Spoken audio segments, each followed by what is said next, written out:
Fala pessoal, dando sequência à nossa aula, deixei uma pergunta no último bloco e agora a gente vai responder. Eu perguntei o seguinte: a Polícia Federal pode investigar contravenção penal desde que haja repressão uniforme, desde que haja necessidade de repressão uniforme, desde que haja repercussão interestadual ou internacional, desde que haja requisição do ministro da Justiça, autorização, determinação do ministro da Justiça, ou seja, a contravenção penal está inserida nesse parágrafo único. Atendidos os pressupostos do caput, o departamento procederá à apuração de outros casos, desde que tal providência seja autorizada ou determinada pelo ministro da Justiça. Esses outros casos abrangem contravenção penal?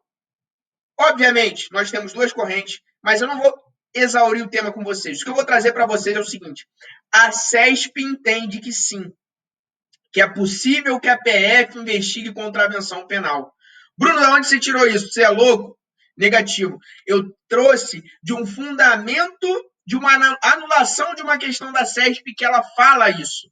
Então, veja bem como é que a gente tem que estar atento a todos os detalhes, porque isso pode vir a ser cobrado numa prova discursiva, e ainda que a CESP fale que não, na hora do seu recurso, você fala, olha só, naquele concurso lá de 2013, você falou que poderia. Está sendo contraditória. Então, veja bem, embora seja um tema controvertido, uma corrente vai falar que sim, outra que não, se apegue ao que a CESP entendeu. Porque é o seguinte, em 2013, no concurso de agente de Polícia Federal, veio essa questão dizendo o seguinte: caso determinada contravenção penal tenha repercussão interestadual, poderá o DPF do Ministério da Justiça, sem prejuízo da responsabilidade dos órgãos de segurança pública, proceder à sua investigação. E o que aconteceu? Gabarito. Errado. E aí recorreram. E a CESP, na justificativa da anulação, disse o seguinte: realmente essa questão está certa. A Polícia Federal pode investigar a contravenção penal. Mas como eu não posso trocar o gabarito, eu só posso anular, eu vou anular essa questão. Mas o fundamento está correto. A Polícia Federal pode investigar contravenção penal desde que estejam presentes os pressupostos do artigo 1º, parágrafo único da Lei 10.446 de 2006. Ou seja, contravenção penal está descrita dentro daquela expressão outros casos do parágrafo único. Veja bem, justificativa da anulação, CESP. O item está correto, pois o parágrafo único do artigo 1º diz isso. Em amarelo. Portanto, nada impede que o caso a ser apurado seja uma contravenção penal. Dessa forma, optar-se-ia pela alteração do gabarito. Porém, o edital só permite que eu anule. Eu não posso trocar o gabarito. Logo, eu vou anular essa questão.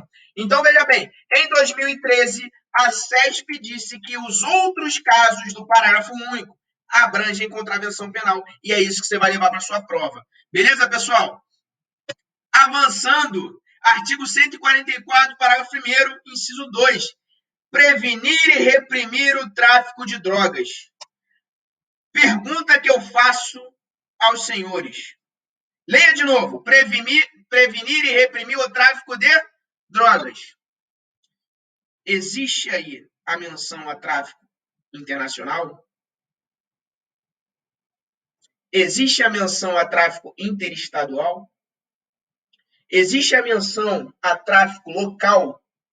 A Constituição faz diferença para a Polícia Federal, e é isso que você vai levar para a sua prova, embora haja divergência. A PF pode investigar todo e qualquer tráfico de drogas. Tráfico local, interestadual e municipal.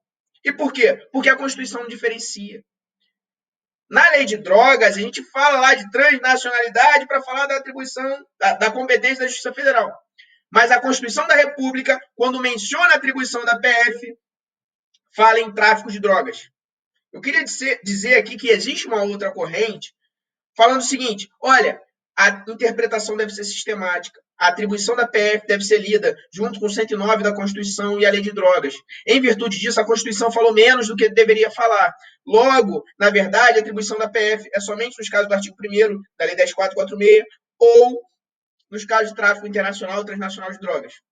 Você não vai levar isso para a sua prova, mas saiba que exista. A atribuição da PF para todo e qualquer tráfico, porque a Constituição não faz essa diferença. Beleza? Mas, Bruno, mas o Melino, todo dia tem flagrante na Polícia Civil. Eu sou policial civil e todo dia a PM leva um flagrante para mim. Já sei, vou mandar para a PF. Eu sou policial militar e eu prendo um indivíduo com droga numa situação de tráfico e eu levo para a PSERG, eu levo para a PMMS, PCMS, eu levo para a Polícia Civil de São Paulo. Eu estou errado? Não é isso, pessoal. É o seguinte, é óbvio que a capilaridade da PF é diferente da Polícia Civil. A Polícia Civil tem um braço muito maior nos estados do que a PF, certo? Existem lugares, por exemplo, no Nordeste, eu não lembro agora quais, mas, salvo engano, Alagoas, que é um estado pequeno, só existe Polícia Federal na capital. O estado do Ceará, salvo engano, tem Juazeiro e na capital, com a extensão territorial muito grande. Então, a União, na verdade, realiza convênios com os estados para prevenção e repressão ao tráfico de drogas, com fundamento no artigo 7.3 da Lei 11.343 de 2006. A União poderá estabelecer convênios com os estados e com o DF, visando a prevenção e repressão do tráfico ilícito e do uso indevido de drogas, e com os municípios, com o objetivo de prevenir o uso de drogas, etc. e tal. Então, veja bem, a União transfere recursos para os estados e fala, Estado, me ajuda. Estado, você vai me ajudar na repressão e prevenção ao tráfico de drogas. Beleza? Então, na verdade, a atribuição da PF por excelência é com todos os tráficos, embora haja divergência, mas a Constituição não faz essa distinção. E os estados atuam em convênio. E é por isso que a Polícia Civil dos estados lavra flagrante de tráfico todo dia.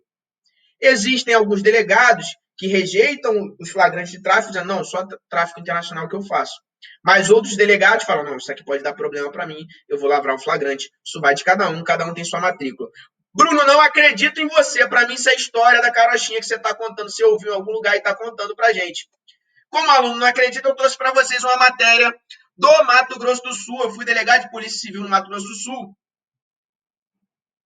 E um dos jornais de grande circulação lá trouxe o seguinte, acordo entre MS e União para o combate ao tráfico é prorrogado pela terceira vez. Convênio havia sido renovado em julho e em setembro. Esse acordo estava quase vencendo. E aí os delegados, que tinham uma noção disso aí, não são todos, começaram a conversar e falar, o que a gente vai fazer? Vamos mandar tudo para a PF? O convênio está vencendo.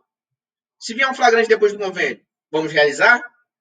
E aí, aos 48 do segundo tempo, a União acabou renovando junto ao Mato Grosso do Sul. E essa atribuição por excelência da PF. E eu chamo a atenção de vocês agora para o seguinte, o tráfico de drogas é uma atribuição muito importante para a Polícia Federal. Nós temos uma Delegacia de Repressão a Entorpecente, DRE, certo? Daqui a 15 dias eu estou sendo removido para trabalhar nessa delegacia, inclusive. E aí você vê, se eu tenho uma delegacia especializada em entorpecentes, é porque o índice é muito grande. Logo, tem uma chance grande da PF querer que se cobre em prova, porque o delegado de polícia vai trabalhar com isso. Você concorda comigo? E foi isso. Cobraram 2 vezes na prova oral de 2018.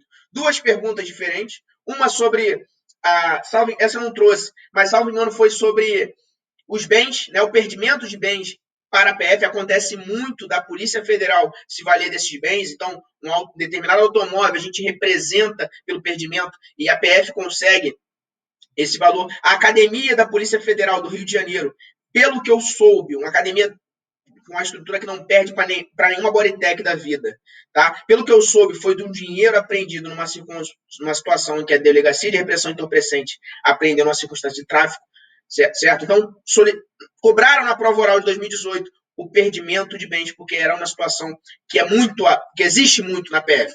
Da mesma maneira, avançando, cobraram na prova oral algo muito importante. Considerando as disposições da Lei 11.343 de 2006, que trata do tráfico, com relação aos causamentos do artigo 40, diga, diferença entre transnacionalidade e interestadualidade. a admissibilidade da aplicação simultânea das causas de aumento de pena pela transnacionalidade e interestadualidade e a necessidade de transposições de fronteira à luz do entendimento simulado do STJ. Veja bem, meus queridos, a CESP nunca cobra sozinho uma pertinência temática. É pertinência temática e julgado. Pertinência temática e julgado. Raramente se cobra um conceito doutrinário. E cobraram algo que é rotineiro na PF. O quê? Tráfico de drogas interestadual e transnacional. Pedia para que você diferenciasse. Ah, Bruno, mas isso é conceito doutrinário. Pois é, mas tinha um julgado dizendo isso, o que reforça ainda mais que a SESP cobraria. Além disso, é possível a simultaneidade de causa de aumento de pena da transnacionalidade e interestadualidade? É necessária a transposição de fronteiras para incidir essa situação? Pessoal, eu trouxe do gabarito da SESP, tá? O gabarito, se alguém tiver interesse, lá no gabarito do site da SESP tem o gabarito das provas orais. Ela trouxe o conceito de interestadualidade, diz que é a intenção de comercializar a droga em mais de um estado, e aí incide no inciso 5º do artigo 40. E a transnacionalidade é importar a droga com o objetivo de vender em determinado estado da federação. Até discordo, acho que não está legal esse gabarito, mas foi isso que a SESP trouxe. Segundo ponto, as causas especiais de aumento de pena relativa à transnacionalidade e à interestadualidade até podem ser aplicadas simultaneamente, desde que demonstrada a intenção do acusado de que ele importou a droga e, além disso, ele queria pulverizar em mais de um estado, sendo julgado. Certo? Muito importante. Então, se o agente quer pulverizar a droga em mais de um estado, ele importa a droga, e, além disso, existe uma demonstração nos autos que ele queria pulverizar, pode haver a incidência das duas majorantes, causa de aumento de pena, que incide na terceira fase do sistema trifásico de aplicação de pena. Beleza? Última pergunta. É necessária a transposição de fronteiras para a incidência das majorantes? Tem entendimento simulado do STJ. Batida, uma questão tranquila nesse sentido. Certo? E aqui eu já chamo a atenção de vocês, quando a gente começar a falar das outras provas, das outras questões mais difíceis, que a SESP normalmente ela traz 3 a 4 itens. E ainda que você não saiba um, você consegue bem nos dois. Então, você não pode se assustar na prova oral, porque vão vir coisas tranquilas. Por exemplo, esse entendimento simulado é algo básico. E aqui é um exemplo clássico que acontece muito de flagrante, por exemplo, em aeroporto, as delegacias especializadas no aeroporto, certo? Determinado indivíduo está com despachou a sua mala com grande quantidade de cocaína, com destino à Europa, Roma, certo? Está no saguão de embarque, próximo ao portão de embarque, com a sua passagem no seu nome. Foi preso por tráfico de drogas. Tinha droga na bolsa de mão e na mala que ele despachou. Incide a majorante da transnacionalidade. Ele não transpôs a fronteira. Ele estava no Aeroporto Internacional do Rio de Janeiro, Galeão. Ele estava no Aeroporto Internacional Juscelino Kubitschek, de Brasília. Incide essa majorante? Incide. Entendimento simulado do STJ. Não precisa da efetiva transposição da fronteira para que haja incidência da majorante. Se eu demonstrar a intenção do agente de que ele vai para outro estado, vai pulverizar em outro estado, em outro país, já incide a majorante da transnacionalidade ou interestadualidade. Isso acontecia muito no Mato Grosso Sul, enquanto delegado de Polícia Civil. A PM pegava um determinado agente na rodoviária, dentro do ônibus, com a passagem do nome dele, destino a São Paulo, e na bolsa dele havia droga.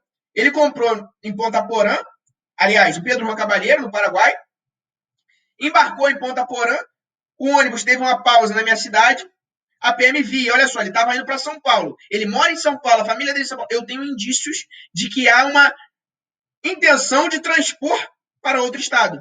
Os flagrantes que eu realizava eram no tráfico de drogas com a incidência da majorante, certo? Da interestadualidade. Beleza? Eu não preciso da transposição de fronteira e foi isso que a SESP cobrou súmula 587 para incidência da majorante. É desnecessária a efetiva transposição da fronteira entre Estado e da Federação, sendo suficiente a demonstração inequívoca da intenção de realizar o tráfico interestadual. Esse entendimento se aplica para o tráfico internacional também, como no exemplo que eu dei do cara no aeroporto internacional. Chama a atenção de você, Bruno, mas isso já cobrou. Já cobrou e pode cobrar de novo, tá? Porque a SESP faz isso. Cobraram a súmula vinculante em 2013 na peça prática de uma forma, em 2018 de outra forma. Cobraram facilitação ao descaminho na peça prática de 2013, em 2018 cobraram facilitação ao contrabando na prova oral. Ou seja, conceitos próximos. Então, podem cobrar, por exemplo, a transposição de fronteira para tráfego internacional. Elas cobram de formas diversas, mas com o mesmo entendimento. Beleza, pessoal? Avançando, aqui eu chamo a atenção de vocês, eu acredito que eu vou fechar o bloco falando disso, eu devo esgotar. Muita atenção, pessoal, muita atenção. Por quê? Eu diria que é o tema mais importante da Polícia Federal. Bruno, por que isso? Por que você está me dizendo isso? Como eu disse, quando eu estudava, aliás, quando eu estudava eu não tinha essa noção. Quando eu entrei para a PF, e depois quando eu comecei a selecionar e olhar as provas anteriores da Polícia Federal, eu vi que era muito vinculada à atividade do delegado de Polícia Federal. Isso a prova de 2013 e 2018, era óbvio. E aí o que eu fiz? Para lecionar a aula de atribuição da PF, para terminar de montar minha aula, depois de ter montado minha aula inteira, eu liguei para os colegas. Bagé, como eu disse. Bagé é fronteira com o Uruguai, salvo engano. Uruguai ou Argentina? Não tenho certeza. Guaíra, fronteira com o Salto de Guaíra, Paraná, Paraguai. Epitaciolândia, fronteira com a Bolívia. Oiapoque, fronteira com a Guiana Francesa. Tabatinga, fronteira com a Colômbia. Eu fechei quase todas as fronteiras do Brasil. E todos eles me falaram a mesma coisa. Colega, tudo bom? Amigos, né, de academia. Liguei para vários amigos. Fulano, dá uma ajuda, estou precisando dar uma aula. O que tem de mais relevante? O que tem todo dia? Que a maior incidência? Todo mundo, unânime, contrabando de caminho. Quando eu olhei, comecei a rir. Eu falei, por isso que a PF cobrou na peça prática em 2013, por isso que cobrou facilitação ao contrabando em 2018, por isso que cobrou na prova objetiva. Então vai voltar a cobrar. O âmbito de incidência de contrabando e descaminho na fronteira é absurdo. E eu estou falando do Rio Grande do Sul a Oiapoque, ou seja, do extremo sul ao extremo norte. Atenção a esse tema, porque é muito caro para a Polícia Federal. Nós temos a Delegacia Fazendária, a Delefaz, que não cuida só disso, mas o grosso da Delefaz, sobretudo nas fronteiras, é referente a contrabando e descaminho. E é isso que eu vou tratar com vocês nessa atribuição agora. Então, ela falava aqui, no inciso 3, prevenir e reprimir o contrabando e descaminho. 334 e 334A, sem prejuízo da ação fazendária e de outros órgãos públicos nas respectivas áreas de competência.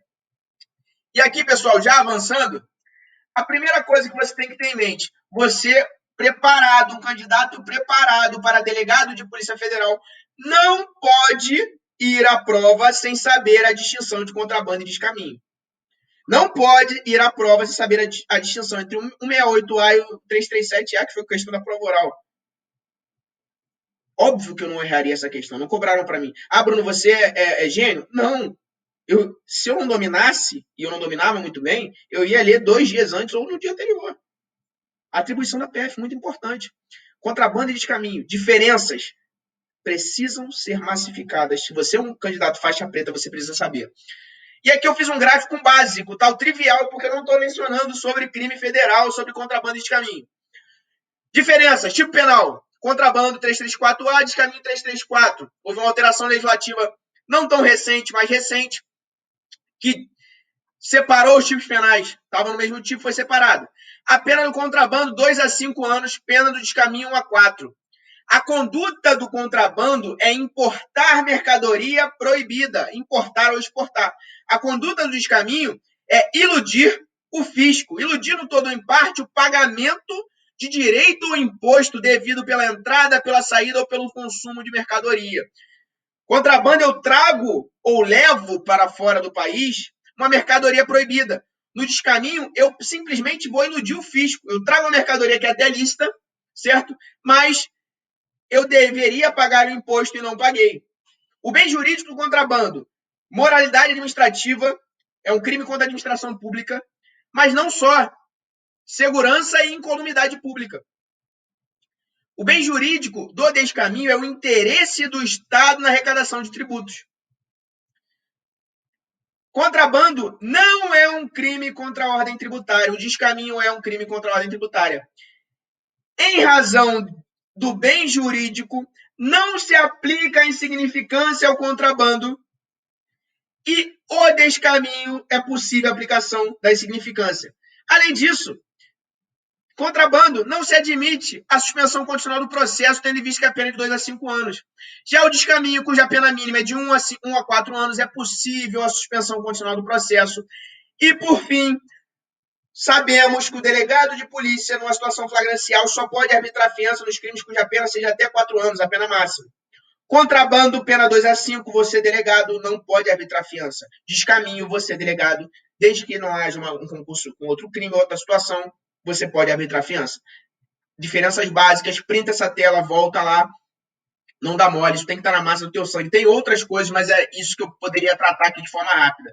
E aqui eu vou trazer com vocês, pessoal, vários julgados sobre contrabando e descaminho que podem cair, e vou mencionar a facilitação ao contrabando, a facilitação ao descaminho, que era um tema que eu não estudava para minha prova, em 2013, que eu estava no quinto período, fiz essa prova de DPF, não estudava, não estava com afeição na faculdade, não tinha nem tido facilitação ao contrabando, e as pessoas da área estadual não costumam estudar.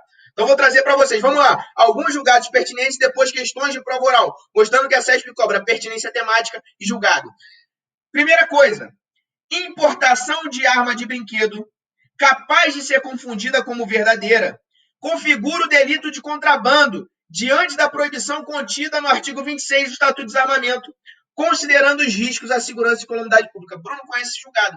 Parabéns, você está bem, no estudo está avançado, né? Porque é importante você estar atualizado com a jurisprudência. O julgado não é tão recente, mas a CESP cobra, às vezes, julgado um pouco mais antigo. Vou mostrar para vocês. E esse é um tema que acontece muito na fronteira. Meu camarada lá, de Tabatinga, falou, irmão, contrabando de arma de brinquedo e airsoft acontece bastante. Então, veja bem, por que contrabando de arma de brinquedo, Bruno? A arma de brinquedo, o artigo 26 do Estatuto de Desarmamento, proíbe a importação de arma de brinquedo. Você comprar aqui, você portar aqui não é crime, tá? Mas se você importa, você pratica o contrabando, porque existe a proibição da importação de arma de brinquedo. E o contrabando tem na sua figura típica o quê? Importar mercadoria proibida. Se importar arma de brinquedo é proibido, logo configura crime de contrabando a importação de arma de brinquedo.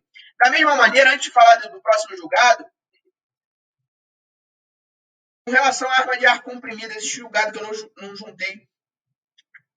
Se houver, salvo engano, até 6... Não me lembro agora, não vou chutar para não falar besteira. Mas a importação de arma arma de airsoft, né? Essa importação precisa se superar um determinado limite de autorização, salvo engano, do comando do Exército. Logo, se essa pessoa transpõe a fronteira com essa arma de airsoft, desde que haja a superação desse limite, que eu não lembro agora, 0,6, alguma coisa nesse sentido, ou 6, não lembro. Procura no julgado, você vai achar. Há o crime de contrabando. Lá na fronteira com a Colômbia existe muito. O pessoal vai para a Colômbia, vai para Letícia, na Colômbia, fronteira com a Tabatinga, compra o airsoft, traz para o Brasil uma arma que é necessária a autorização do comando do Exército e pratica o crime de contrabando. Depois você estuda lá proibição relativa, proibição absoluta. Mas é um tema muito importante para a prova. Beleza? Avançando, pessoal. Muito importante. Compete à Justiça Federal o julgamento de crimes de contrabando e descaminho, ainda que inexistente indício de transnacionalidade da conduta. Veja bem, eu, na minha realidade, atualmente trabalho em Nova Iguaçu, Rio de Janeiro, Baixada Fluminense, certo? Polícia Militar bate a porta da delegacia e fala assim, doutor, estou apresentando aqui fulano vendendo cigarro de origem paraguaia. Ele praticou o crime de contrabando, pelo pouco que eu estudei na aula de atribuição da PF do senhor. Brincadeira, tá, pessoal? Mas, enfim, ele apresenta pra gente. Eu posso chegar e falar assim, não, cara, mas olha só, contrabando é importar mercadoria proibida. Eu não tenho nenhum indício que ele importou. Esse cara tá vendendo na feirinha de São João de Meriti. Como é que eu vou falar que ele importou mercadoria proibida? Houve uma discussão nesse sentido e a Justiça Federal falou, você tá errado, negativo. Qualquer contrabando, qualquer descaminho, Justiça Federal, Polícia Federal. Vou repetir, qualquer contrabando, qualquer descaminho, Justiça Federal, Polícia Federal. Então você, se tiver no Distrito Federal, no centro do país praticamente, e aparecer alguém com um cigarro de origem estrangeira, praticando crime de contrabando, certo? Vendendo, tem a figura equiparada lá no parágrafo do 344, você vai lavrar o flagrante por a figura equiparada de contrabando, mas vai lavrar o flagrante porque a atribuição é sua. Qualquer contrabando, qualquer descaminho, Polícia Federal, Justiça Federal. Beleza? Esse é um entendimento que eu acho que tem grande chance de cobrar na sua prova, porque a terceira sessão do STJ pacificou o entendimento. Além disso, ou foi o argumento da terceira sessão? Os crimes de contrabando e descaminho tutelam prioritariamente o interesse da União, pois compete privativamente definir os produtos que não podem ingressar no país, além de exercer a fiscalização aduaneira e de fronteira. Ademais, os impostos exigidos para a entrada de mercadoria no país são tributos de competência da União. Então, veja bem, você que já estudou as atribuições anteriores, crimes praticados contra o interesse da União, Justiça Federal, Polícia Federal.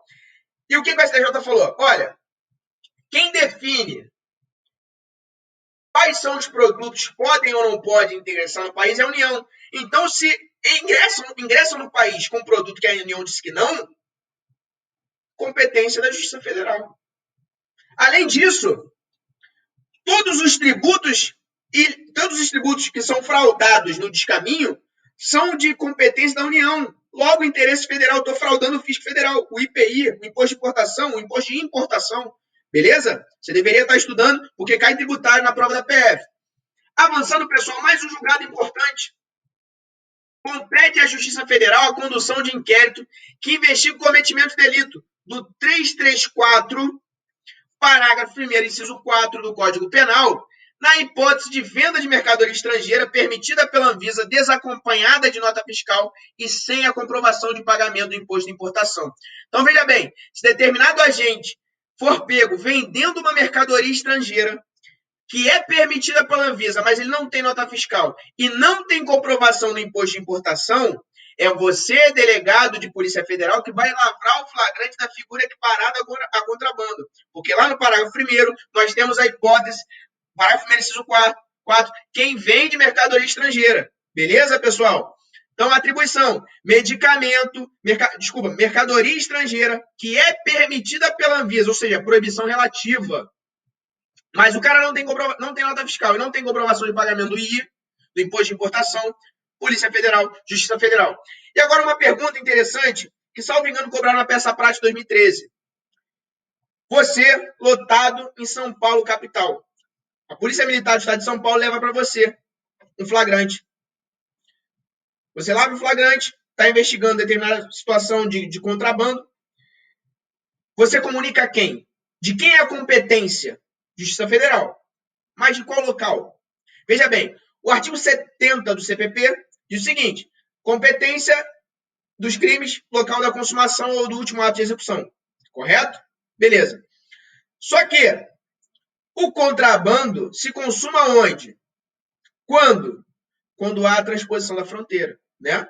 Quando você passa pela aduana ali, acaba consumando o crime de contrabando. Vamos supor que determinado cigarro, ou avançando, aprofundando, determinado pneu, contrabando de pneu usado. Existe crime de contrabando de pneu usado. Ou um derivado do petróleo, certo? Foi encontrado em São Paulo, mas ingressou pela Bolívia, ou ingressou pelo Foz do Iguaçu. A competência é de Epitácio-Holândia? A competência é de Foz do Iguaçu? Não. Por quê? Imagina, tudo, vamos supor, utópico, tá? Mas todo cigarro entra por Foz do Iguaçu. Consuma onde? Quando entrou ali? Competência, Foz do Iguaçu. Desculpa, a Justiça Federal de Foz do Iguaçu não consegue trabalhar. Porque tudo que passar por lá, for do juiz federal de lá, delegado, primeiro, ninguém vai querer trabalhar lá. Segundo, não vai ter estrutura. Sabendo disso, que eu ia ter um inchaço desses locais de fronteira, o que foi editado na súmula 151? A competência para processo de julgamento por crime de contrabando de caminho define-se pela prevenção do juízo federal do lugar de apreensão do bem. Então, veja bem, você vai comunicar o local em que o bem foi apreendido e não a Justiça Federal do local onde houve a transposição da fronteira. Óbvio, se você é delegado de Foz do Iguaçu, foi apreendido em Foz do Iguaçu, você comunica com a Justiça Federal de Foz do Iguaçu. Entretanto, se você é delegado em São Paulo, capital, se você é delegado no Rio de Janeiro, a sua comunicação é na seção judiciária do Rio de Janeiro. Por quê? Porque a competência da Justiça Federal é firmada no lugar da apreensão. Beleza? Só pensar na lógica. Olha, todo cigarro sai de Foz do Iguaçu. Aí você lavra o flagrante no Rio, comunica a Foz do Iguaçu. Lavra os flagrantes em São Paulo, comunica a Foz do Iguaçu. Lavra o flagrante de Tabatinga, comunica a Foz do Iguaçu. No Oiapoque, Foz do Iguaçu. Como é que trabalha em Foz do Iguaçu? Impossível. Ainda que você bote 300 juízes lá, é impossível trabalhar. Sabendo disso, STJ. Competência para contrabando de caminho. Melhor dizendo, para o crime de contrabando de caminho. Local da apreensão dos bens, prevenção do juízo federal. Beleza, pessoal? Mais uma pergunta. Eu aplico a insignificância para o crime de contrabando? Resposta: não. Já falei naquela diferença. Eu não aplico a insignificância para o crime de contrabando. Tivemos julgado recente do tema, aposta minha para cair novamente. Por quê? Julgado de março de 2020. O que o STJ fala? O que o STF fala? E aqui julgado da quinta turma. Os tribunais superiores, em negrito, possuem entendimento consolidado de que o princípio da insignificância não se aplica aos crimes de contrabando de cigarros, por menor que possa ter sido o resultado da lesão patrimonial. Por quê? Porque a conduta de contrabando atinge outros bens jurídicos. Eu não estou lesando o fisco. Eu atinjo a saúde, a segurança e a moralidade pública. Logo, o contrabando é muito grave. Eu estou trazendo uma mercadoria proibida que eu não sei qual é o efeito deletério dela. Eu estou trazendo um determinado medicamento que eu não sei qual é o efeito deletério dele, certo? Então, veja bem, eu não conheço nem a origem, a procedência daquele cigarro, foi fabricado em outro país, eu não autorizei, a Anvisa não autorizou. Não se aplica a insignificância crime de contrabando. Diferentemente, para o descaminho, pessoal, vou falar daqui a pouco do descaminho, acabei invertendo o slide aqui. Falando de contrabando ainda, eu trouxe para vocês, como eu falei, eu liguei para alguns colegas de vários estados e conversei sobre quais eram os crimes de maior incidência. Contrabando de caminhos, primeiros. Tráfico, óbvio, tudo quanto é lugar. Importante também, vou mencionar pouco aqui na aula, mas tem muita arma também, trazendo de outros estados. Então, contrabando de caminho, tráfico e tráfico internacional de armas. Beleza? Estatuto de desarmamento. Mas eu liguei e falei assim, fulano, também tem alguns crimes esquisitos, né? E eu quero saber o que tem de diferente aí, o que acontece? E aí me passaram alguns crimes esquisitos que eu vou mencionar no final do slide, no final da aula para vocês, mas me passaram também algumas espécies de contrabando esquisitas. Mas antes de mencionar essas espécies, eu queria dizer para vocês o seguinte: a CESP não vai te pegar pelo pé e vai falar que houve uma importação de alho, por exemplo, e o candidato teria que saber que alho é proibido, logo ao contrabando de alho. A CESP não vai falar de contrabando de pneu usado. Eu quero que você saiba que existam esses crimes, porque se porventura aparecer um julgado sobre o tema, aí a SESP vai te cobrar. Porque, por exemplo, na Bolívia e em Tabatinga, em Epitaciolândia, fronteira com a Bolívia, e em Tabatinga, há muito crime de contrabando derivado de petróleo. Porque o derivado do petróleo, enfim, a gasolina, o diesel, seja lá qual for, é mais barato na Bolívia. Os caras trazem baldes, carros, tonéis para o Brasil para vender no Brasil. Não pode. Tem que ter autorização da Agência Nacional do Petróleo. Logo, contrabando derivado do petróleo. Beleza? Então, guarda na manga essas hipóteses que eu estou mencionando para vocês, são excepcionais, única e exclusivamente para que vocês saibam que existam. E se isso pintar julgado, é possível que cobre. Primeiro, contrabando de alho. Importar alho é proibido, pessoal. Logo, tem que ter autorização para importação de alho. Logo, havendo essa importação sem autorização, contrabando. Da mesma maneira, ouro e diamante. Perguntei a um colega de Guiana, contrabando de alho muito, muito frequente em Epitaciolândia, fronteira com a Bolívia, tá, pessoal? Ouro e diamante, quando a gente fala de Guiana Francesa e Oiapoque, pelo que soube dos colegas, há um grande fluxo de ouro e diamante da Guiana para cá. Também não pode. E aí existe uma divergência com relação à tipificação, mas os delegados têm lavrado flagrante contrabando e a Justiça Federal de Piso tem ratificado o crime de contrabando nos casos de ouro e diamante. Da mesma maneira, como mencionei para vocês, na fronteira com a Bolívia, em Epitaciolândia, e em Tabatinga, fronteira com Letícia, na Colômbia, existe o contrabando de derivados de petróleo. Esses artigos que eu mencionei, da lei 947897 dizem que é necessária a autorização da Agência Nacional do Petróleo para essa importação. Se a pessoa vai à Bolívia, traz o seu carro abarrotado, não estou falando no tanque de combustível não, tá, pessoal? O pessoal traz em galão, traz em tudo quanto é lugar, lota o carro de combustível e traz para vender no Brasil. Contrabando de derivados do petróleo. Também acontece muito em Pedro Juan Cavalheira com Ponta Porã, Mato Grosso do Sul, pneu usado. Não pode comprar pneu usado e trazer. Existe uma portaria da Secretaria de Comércio Exterior vedando essa importação. Logo, se é vedado, quem traz pratica o crime de contrabando. E para finalizar, contrabando de máquina caça-níquel. Bruno, caça-níquel, jogo do bicho, isso é contravenção penal. Pois é, mas eu queria chamar a atenção de vocês, porque é o seguinte, a Justiça Federal como um todo, delegado de polícia federal, Ministério Público Federal e vários juízes federais têm aplicado o crime de contrabando porque dentro da máquina de caça-níquel existe uma peça, salvo engano é um notário, que insere nota, que é importado. E é proibida essa importação. E por causa dessa peça, a Justiça Federal, o Ministério Público Federal, a Polícia Federal tem lavrado, flagrante, enfim, condenado, denunciado por contrabando, quando apreende uma máquina caça-níquel, quando observa que tem essa peça oriunda do exterior, que é proibida. Beleza? Pessoal, avançando, eu trouxe alguns julgados, só para que vocês não duvidem de mim. Aqui, ó, apelação criminal, essa apelação foi no TRF3, salvo engano, tá? Importação de gasolina automotiva e óleo diesel sem a prévia autorização da ANP configura a importação proibida, caracterizando assim o crime de contrabando. Isso é uma jurisprudência de TRF, tá? Estou dizendo que vai cair, mas se pipocar na STJ ou STF, muita atenção, porque tem chance. E aqui, Receita Federal apreende 22 toneladas de alho chinês contrabandeado do Paraguai. Porque quando a gente fala contrabando de alho, muitos alunos que moram em capitais ficam loucos, né? Falam, não é possível que isso existe. Então, mais aí, mostrando para vocês, para não duvidarem do professor. E aqui, pessoal, questão de prova da CESP. Discorra sobre o crime de descaminho, abordando de forma fundamentada os seguintes tópicos. 1. Situação jurídica de funcionário público que facilita o descaminho. Entendimento sumulado do STJ quanto à aplicação do princípio da insignificância. Aplicabilidade do princípio da insignificância na hipótese de reiteração criminosa. Como eu falei, facilitação de contrabando de caminho, artigo 318 do Código Penal. Eu, quando fiz a primeira prova de delegado federal, eu formei em 2015, tá? Fevereiro de 2015, por causa da greve da UERJ. E eu estava naquele período, não tinha tido a parte especial. Caiu, não lembro se facilitação a contrabando ou de caminho, acho que era de caminho. E eu tinha um conhecimento de parte geral até bom. O que eu fiz? O cara praticou de caminho, ele vai ser partícipe, artigo 29, norma de extensão pessoal, adequação típica por subordinação imediata. Eu aplico o 29 do Código Penal, ele é partícipe do contrabando ou partícipe do descaminho.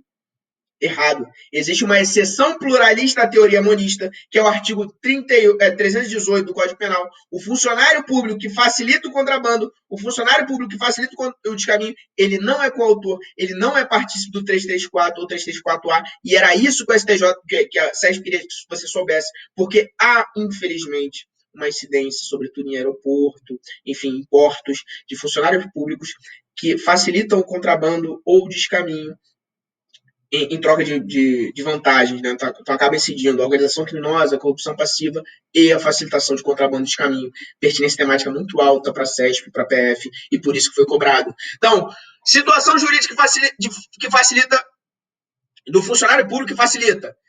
Gabarito, pessoal, não foi eu que trouxe. Do site da CESP retirado, só em negrito. O funcionário público que viola o dever funcional e facilita o descaminho responde pelo 338. E não pelo descaminho previsto no 334, sendo uma exceção à teoria monista. Ele queria que você falasse da súmula 599, muito batida, dizendo que a insignificância é inaplicável aos crimes contra a administração pública, e o descaminho é um crime contra a administração pública. Entretanto, excepcionalmente, vamos lá, a jurisprudência pacífica em admitir a aplicação do princípio da insignificância ao descaminho, mesmo sendo crime contra a administração pública. Então, saiba, 599 não se aplica o descaminho, não se aplica a insignificância para os crimes contra a administração pública. Mas, para o descaminho, que é um crime contra a administração pública, excepcionalmente, a gente relativiza a súmula 599, admite-se a insignificância para descaminho, certo? Porque é um crime que ludibria o fisco. E ele também queria que você falasse sobre o julgado, que era o terceiro item aqui, ó. Aplicabilidade do princípio da insignificância na hipótese de reiteração criminosa. A reiteração criminosa inviabiliza a aplicação do princípio da insignificância dos crimes de descaminho, ressalvada a possibilidade, no caso concreto, as instâncias ordinárias verificarem que a medida é socialmente recomendável. Bruno, achei essa questão difícil. Primeiro, difícil não é porque facilitação ao contrabando, para você que estuda para delegado federal, você deveria que saber. Então, primeiro tópico você saberia. Inciso 1. 2. Entendimento do STJ quanto à aplicabilidade do princípio da significância. Você também deveria saber. Né? Você deveria saber que descaminho é crime formal, que não se aplica a súmula vinculante 24? Deveria. Já vamos falar daqui a pouco sobre isso. Você estuda para DPF, você tem que saber isso. Você deveria saber que para o descaminho se aplica a insignificância? Deveria. Agora, e a reiteração criminosa? Ah, isso era um julgado. Você poderia até não saber, mas você sabia quase toda a questão se ia pontuar bem. Beleza? Pessoal, volto já. Já avancei demais nesse bloco. Já a gente continua com a próxima atribuição da PF, exercer com exclusividade as funções de polícia marítima, aeroportuária e polícia de fronteira. Até lá. Abraço.